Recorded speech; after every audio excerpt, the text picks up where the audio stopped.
Danny Flexon here for Seconds Out. Delighted to be joined by Shane Watson from S-Jam Boxing. Shane, how are you? Very good, mate. How are you? I'm good. Joe Joyce fight week. We're all good. Had to see the big man back in the ring. Not the opponent we originally thought, probably not the one you guys wanted either.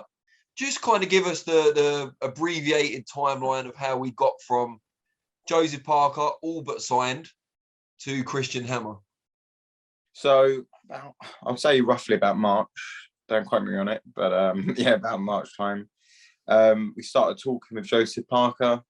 He had an exclusive agreement with Matchroom, and I think for a whole month after that, they were not allowed to talk to anyone else as they were allowed to reach a deal together. I'm guessing they didn't. And then we started to talk. Well, I say we, Queensbury started to talk to them, and Adam spoke to him a little bit as well about agreeing a deal with Joe. So it makes perfect sense at the time, and it still does. Number one versus number two. Parker's got a well-established name in the UK. Joe's got an established name in the UK. It was going to be for WBO interim. So obviously the mandatory was going to get called off after AJ Usyk. So it made a lot of sense. And both arguably outside of that top tier table, small table, that was probably the best fight to be made for either of them. So there's a lot of money on the table. Everything was agreed. Eventually, it took a long time. Big fights do, 2 to 3 months. They pushed the date back till September, even though it was agreed for July 2nd, because Andy Lee's got a baby on the way, something like that. Don't know how they didn't know that 3 months before. I mean, babies don't just pop up out of nowhere, but everything kept getting changed. We agreed to the date to be pushed back. Everything was then agreed. Then before you knew it, he signed with a rival network. And the difficult thing is, it's like, then it's an even harder negotiation because you have to start all over again.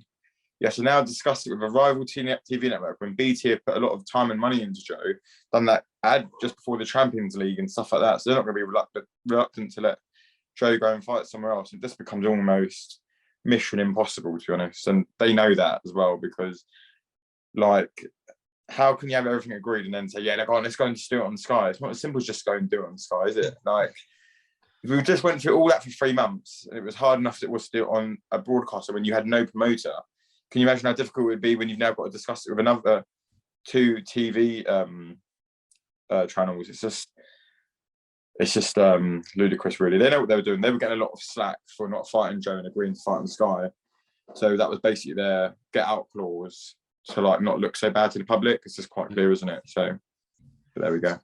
So when he was or their team was dragging it out, especially when it moved back from July to September, did you get an inkling that they were talking to other parties? I mean, listen, I feel like if you want the best for your clients, you should always be maybe looking around and talking to other people, but not as far as agreeing a deal with one and then signing for another. That's very different. Like, I get it if it was a very early stage and they're talking to everyone. Yeah, of course you should. You should always do the best for your client and get them the most amount of money and the best opportunities. But we were giving you the most amount of money and the best opportunity because this is the quickest way for Joseph Parker to become mandatory for a world heavyweight title again and have a big fight in a big arena in the UK again. But listen, you know, people have their opinions and whatnot, but it just didn't work and it hasn't worked. But that's not to say it's completely off the table, by the way, for September, because if the WBO could order maybe some kind of interim purse bids, that's the most likely and the easiest way for that fight to get made. Because God forbid, I couldn't imagine Adam going through another negotiation period like that again before David Higgins. So that'd be the easiest way because then no one can really argue what happens. So with Parker, you said it was the best opportunity, a lot of money on the table. Obviously, you're not in his camp, but why do you feel he went the other way and went to Boxer and Sky? I'm not sure if it's if it's like some kind of multi-fight deal. I'm not sure if Sky offered a very big sign-on because I'd say just lost Anthony Joshua, so getting a heavyweight would have been a big priority for Sky. Maybe he didn't really fancy a fight. I mean, Joe Joyce is a difficult fight for anyone. Maybe they see it. If they get knocked out by Joe Joyce or lose to Joe Joyce at the least, where do we go from there? And maybe I don't know. There could be loads of things. I don't really. If I'm being completely honest, I don't really understand David Higgins at the best of times, let alone when you're trying to negotiate and stuff with him and whatnot. It's just he has obviously his own plan in mind and whatnot, and that's just what he's chosen to do. But I don't think it's necessarily Parker, because I think Parker's shown he's a fighting man. He will come to the UK and happily fight anyone. So I don't really want to give him a lot of stick, because I think he's kind of proven that he's happy to go in UA territory and fight very good fighters from the UK. So, but I mean, who really knows? I just think it's just a bit of a mess, really, from their side. I mean, even if they want to say that they were negotiating for ages, there was no agreement. We spoke with them as well numerous times, and they never, ever one at any point said that they were, or made it out that they were looking to sign or speak with anyone else. They made it very clear the only fight they wanted was with us, and that we were close to agreeing. We gave them everything they wanted. The date change, as far as whether the money they wanted. I think that there was like potential comeback fights that Warren offered him as well, like maybe with Dubois and stuff. I'm not really too sure, but like there were loads of things for that team, and it's a real shame it didn't happen, because like, that's what we announced on TV. I know that people said you shouldn't have announced stuff like that on TV, but it was done. Like that happens all the time. That happens on matchroom shows. They've done that before. It was almost so hard for it not to Well, be it kind done. of happened on a boxer show on Saturday as well, didn't it? With Isaac Chamberlain and Chris Billum-Smith. Yeah, That's not signed yet. It's not, verbally agreed. And it's not like people were giving Frank a bit of unfair stick online afterwards, saying, why does Frank announce fights that are not signed? Every promoter does it because it was a great chance to promote it, because it was such a big show.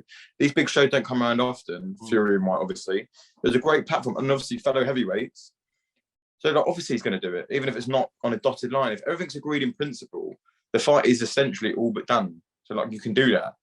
But sometimes when you're working with different parties, they just seem to be very odd and they do different things. But it's a shame, massive shame, because they're just Parker's team just completely wasted our time, for being completely honest, and wasted Joe's time.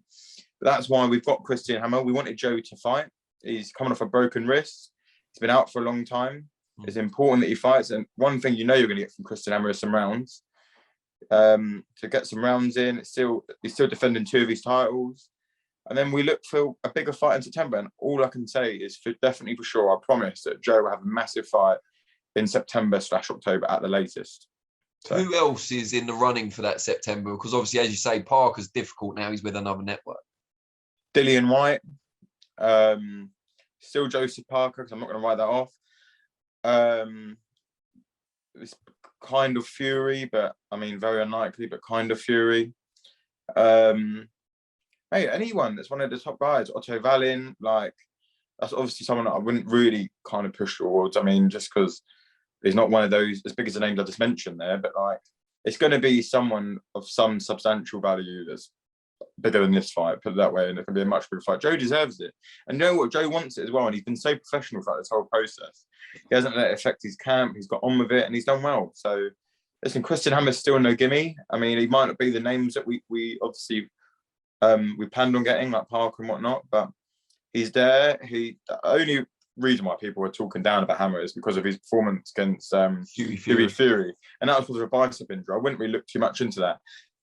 Hammer's been having a full training camp in Vegas at a UFC gym and all sorts. So he's coming in his best shape. This is a career-saving opportunity for him. Like if he can beat Joe, he's just going to go into being number 1 out of nowhere, which would be crazy, right? So it's a great opportunity for him. Last chance saloon maybe as well. So I'm expecting a very good Christian Hammer, because we're all going off that Huey Fury fight. But before that, if he didn't have that fight with Huey Fury, people would be saying, no, you know what? It's not what we wanted, but still a half-decent fight there. You know? So we can't just go off with one fight against Huey Fury. I mean, the guy's had a career of good fights and shown how tough and resilient he is, really. So, he got a bicep injury against Huey Fury. I mean, it happens. But and the only reason why they don't give him the credit, because I mean, no one really looks good against Huey Fury. Even the best fighters, they're not the most entertaining fights of all time, are they? So that's probably a lot of the reason why he gets stick for that. But you've got to move past it. It was the best that we could get available on short notice. And he had a full camp because he'd been training very hard. He got a win as well. So going off all of those things really was all we could really do with 4 to 5 weeks notice, because top fighters like Dillian Whyte and whatnot aren't going to accept, especially coming off the knockout defeat he's coming off, they're not going to accept a fight like that on 4 or 5 weeks notice to prepare for someone with like one of the best engines in heavyweight history, aren't they? So, but it's what we've got. It's what we're going to be forward for. We're going to, he's someone we have a lot of respect for. So, and we're fully concentrating on him, because there's no time or space for slip-ups now. So, and then we'll move on to a big fight later in the year. And talking of Dillian Whyte, I think a lot of people would love to see that fight. Have any talks or early negotiations started with his team?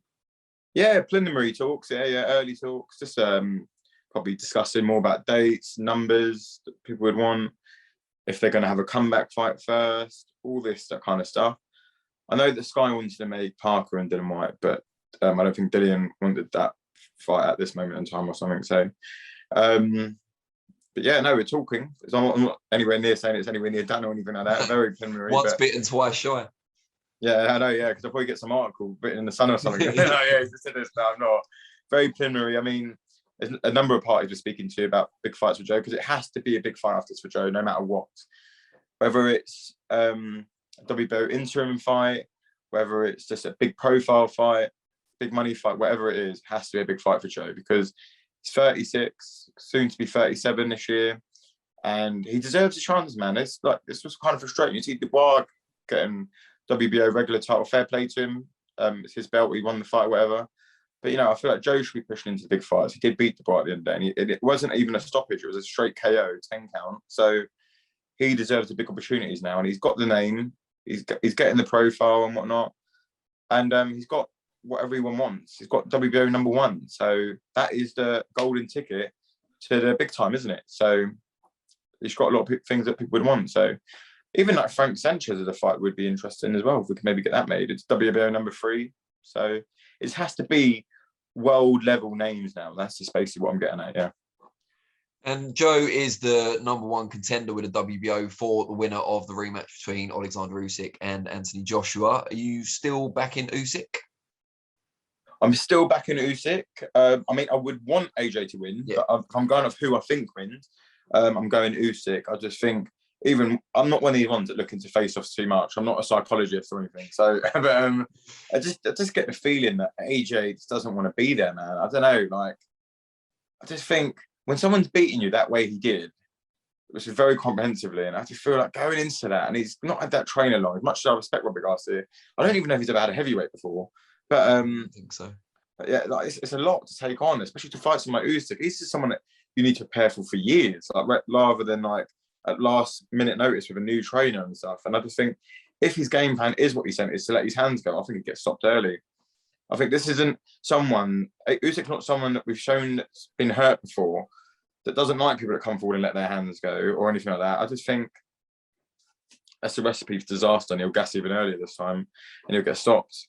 That's my opinion, but could be wrong. I mean, AJ does possess that power to potentially knock out anybody at any time.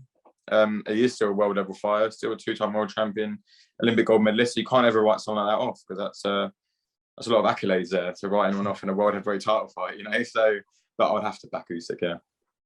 So just while I've got you, a couple of your other fighters, just get some updates on Lerrone Richards and Florian Marku, if that's all right.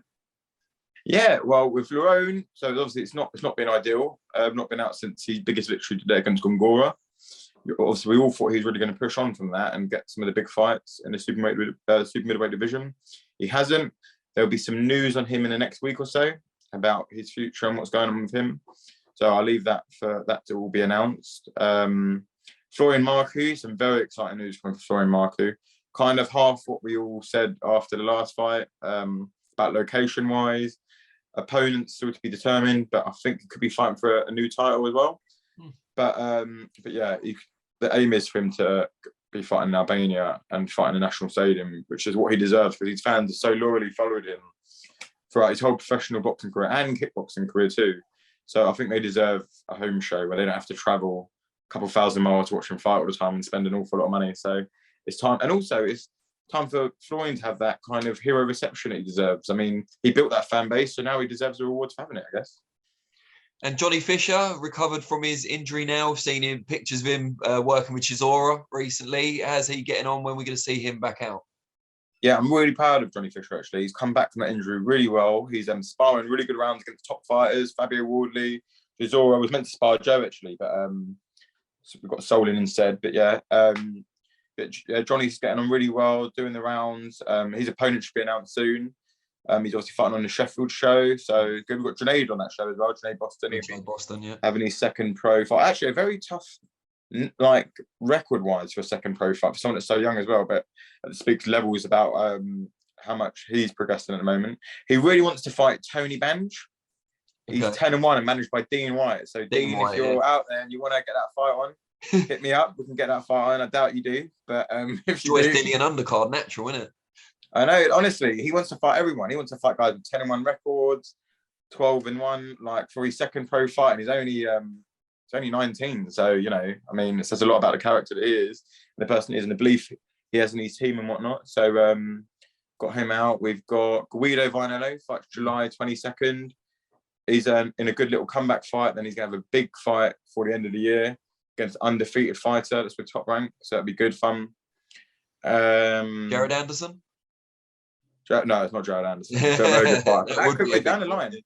Down the line. Listen, we're up for that fight, man. Guido's wanted that fight since he turned pro. So, and I think that was kind of what Top Rank signed them both for eventually, to have that kind of fight. But Guido's just come back from a wrist injury. He's been out a long time, a year. So this is a good, steady comeback fight for him. He's still fighting a decent guy. I think he won the Golden Gloves some years back. So he's a good level fighter. I think it's Cole Lutz, something like that.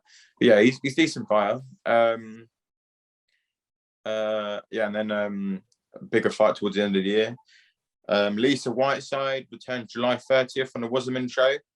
And then straight after that, she went to fight Dina Forsland, went to fight for world title straight after that. She's not messing around.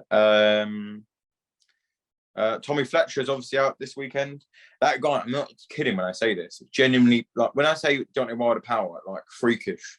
He's been knocking people out cold asleep, inspiring with 18-ounce gloves on. I can't imagine what he's going to do on a Saturday night with small gloves on, but we're sorry for whoever his opponent is. But so yeah, he's out. Trying to think the saber now. It's still horrible, but you don't want to forget anyone, do you? But John Hedges just out recently, so he hasn't got a new date yet. He's the only one we've got a date. Obviously, Soul Dakers, July 9th. He's got him a new opponent today. He's at 8 ounce. I think that is about it, really. But yeah, so all dates, they've all got dates, still got big fights coming up, so it's all good. Great. Well, really, really appreciate you joining us. And all we need is Joseph Parker to find his pen and actually stick to the dates he says that he will fight on, even with the worst excuses ever about trainers having babies, even though that doesn't happen overnight. Well, it can happen overnight, but I mean, like you agree to dates and all of a sudden the wife is 5 months pregnant out of nowhere. We'll settle for Dillian Whyte instead. That's fine. I mean, we'll forgive that. Instead. But I'm not going to say Dillian Whyte find his pen because I've probably not seen him. He's a bit scary. So Good call. Right, really appreciate it, mate. And yeah, I'll probably see you at the workout tomorrow.